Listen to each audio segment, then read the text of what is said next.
হাসান বসরি রহমতুল্লাহ আলাইহি যিনি ইচ্ছে করলে পানির উপরে যায় নামাজ বিছিয়ে নামাজ আদায় করতে পারতেন, বাতাসের উপরে যায় নামাজ বিছিয়ে নামাজ আদায় করতে পারতেন। এত বড় দরজার আল্লাহর ওলি, যার মধ্য দিয়ে আলী রাদিয়াল্লাহু তাআলা বলেছিলেন আনা মাদিনাতুল ইলমি ওয়া আলিউন বাবুহা। আমার নবীজির ওই হাদিসের ভিত্তিতে আলী বলেন আমি হলাম আমার নবীজির ইলমের দরজা। সুবহানাল্লাহ বলেন না কেন? আর সেই আলী রাদিয়াল্লাহু তাআলা উনি হচ্ছেন ইমাম হাসান বসরি রহমতুল্লাহ আলাইহির পীর সাহেব। ইমাম হাসান বসরি রহমতুল্লাহ ডাইরেক্ট আলী রাদিয়াল্লাহু তাআলার খেলাফত প্রাপ্ত, তার হাতে বায়াত। সুবহানাল্লাহ পড়বেন না জোরে? হাসান বসরি থেকে 7 তরিকার পীর মুরিদি চালু হয়েছে। সুবহানাল্লাহ পড়বেন না? সেই হাসান বসরি রহমতুল্লাহ আলাইহি বলেন قال حسان البصري رضي الله عنه وددت لو كان لي مثل جبال أحد ذهبا فأنفقته على قراءة مولد النبي صلى الله عليه وسلم।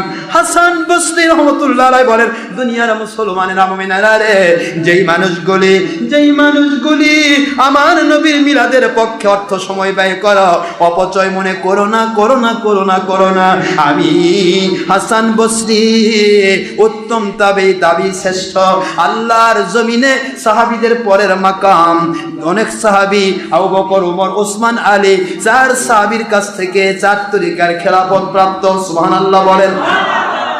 খেলাফত প্রাপ্ত তরিকতের ইমামত তরিকত শরীয়ত তাবে শ্রেষ্ঠ হাসান বসরি বলেন ওয়াদিতু আমি প্রস্তুত ছিলাম লাউ কানা লি আমার জন্য যদি থাকতো মিসলু জাবালি উহুদিন উহুদ পাহাড় পরিমাণ সোনা দানা আমার থাকতো, আমি প্রস্তুত ছিলাম ব্যয় করতে জাহাবান সোনা ফান ফাকতুহু ওগুলি আমি ব্যয় করে দিতাম দুনিয়ার কোনো জায়গায় নয় আলা কেরাতে মাউলিদিন নবী সাল্লাল্লাহু আলাইহি সাল্লাম, নবীজির মিলাদ মাহফিলের জন্য উহুদ পাহাড় পরিমাণ সোনা দানা মণিমুক্তাও আমি দান করে ব্যয় করে দেওয়ার জন্য প্রস্তুত ছিলাম।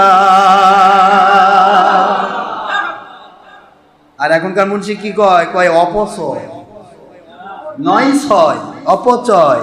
তবে হরতাল লং মার্চ ইমানি দেয়।